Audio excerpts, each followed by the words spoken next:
जय श्री कृष्णा। मैं संध्या शर्मा श्री भक्तमाल की कथाओं में आप सभी हरि भक्तों का स्वागत करती हूँ। आज की हमारी संत कथा है श्री लालाचार्य जी।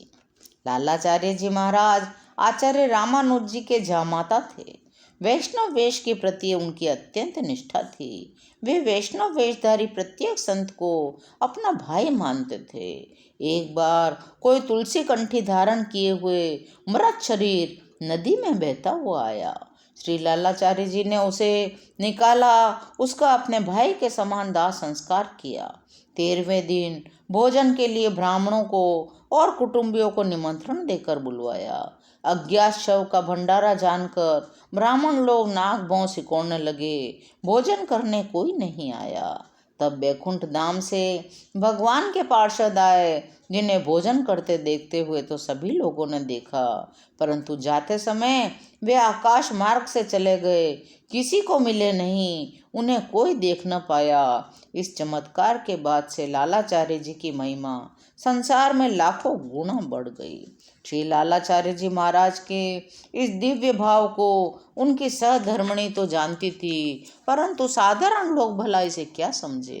केवल तुलसी माला धारण करने मात्र से ही वैष्णव ब्रह्मा जी द्वारा भी पूज्य हो जाता है, फिर मनुष्यों की तो बात ही क्या। एक बार श्री लालाचार्य जी महाराज की पत्नी जल भरने के लिए नदी तट पर गई हुई थी। उनके साथ उनकी कुछ सहेलियां भी थी, जो श्री लालाचार्य जी की वैष्णव निष्ठा के कारण अक्सर उनका मजाक उड़ाया करती थीं। जिस समय वे लोग जल भर रही थी, उसी समय किसी वैष्णव संत का शव बहता हुआ उधर आया। उसके शरीर पर वैष्णव चिन्ह अंकित थे। वह कंठी माला धारण किए हुए था। सहेलियों ने व्यंग करते हुए देखकर श्री लालाचार्य जी महाराज की पत्नी से कहा, इन्हें देखकर ठीक से पहचान कर लो, तुम्हारे जेठ हैं या देवर। यह कहकर खिलखिलाती हुई चल दी। लीलाचार्य जी महाराज की पत्नी ने घर आकर उनसे कहा कि यह बात आज हुई है। श्री लालाचार्य जी करुण क्रंदन करने लगे। उनके मन में ठीक वैसा ही करुण भाव उत्पन्न हुआ जैसे अपने अग्रज या अनुज के शरीर शांत होने पर होता है। अंत में यह सोचकर कि ये मेरे भाई भगवत भक्त थे, वैष्णव संत थे, इन्हें भगवत धाम की प्राप्ति हुई है, उनका शव प्राप्त किया।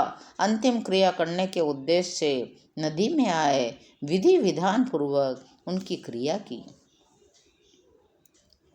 उनके 13वीं के दिन श्री लालाचार्य जी ने उन वैष्णव संत के निमित्त ब्राह्मण भोजन का आयोजन किया। स्थानीय ब्राह्मणों को भी आमंत्रण दिया, परंतु कोई भी ब्राह्मण उनके यहाँ भोजन करने न आया। उन ब्राह्मणों ने आपस में तय किया, यह लालाचार्य पता नहीं किस जाति का शव उठा लाया है और हमें खिलाकर भ्रष्ट करना चाहता है। इसके यहाँ किसी ब्राह्मण को नहीं जाना चाहिए। यह बात सभी ब्राह्मणों में फैला दी गई।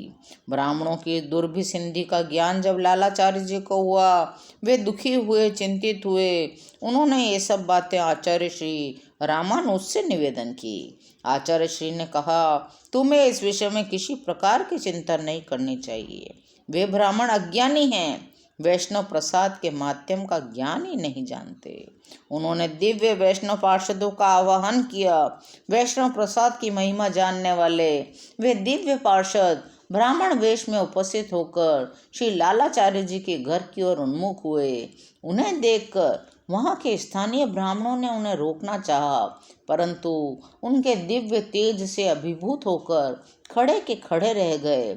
अभी जब ये लोग भोजन करके बाहर आएंगे तो हम लोग इनकी हंसी उड़ाएंगे और पूछेंगे, कहो किसके श्राद्ध में ब्राह्मण भोजन करके आए हो? क्या उसके कुल गोत्र का भी आप सबको ज्ञान है? इधर बाहर ब्राह्मण ऐसा सोच रहे थे, उधर ब्राह्मण वेशधारी दिव्य पार्षदों ने श्री लालाचार्य जी के आंगन में जाकर वैष्णव प्रसाद पाया। पुनः आकाश मार्ग से वैकुंठ धाम के लिए प्रस्थान कर गए। ब्राह्मणों ने उन्हें आकाश मार्ग से जाते देखा। उनकी आंखें खुली की खुली रह गई। उन्हें अपने भूल का बहुत पछतावा हुआ।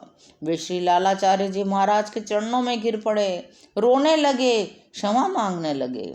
संत श्री लालाचार्य जी महाराज तो परम वैष्णव थे, उन्हें उन लोगों पर किंचित रोष था ही नहीं। वे बोले, आप सब ब्राह्मण हैं, कृपया मुझे लज्जित न करें।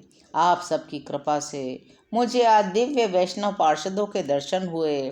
मैं तो स्वयं आपका कृतज्ञ हूँ।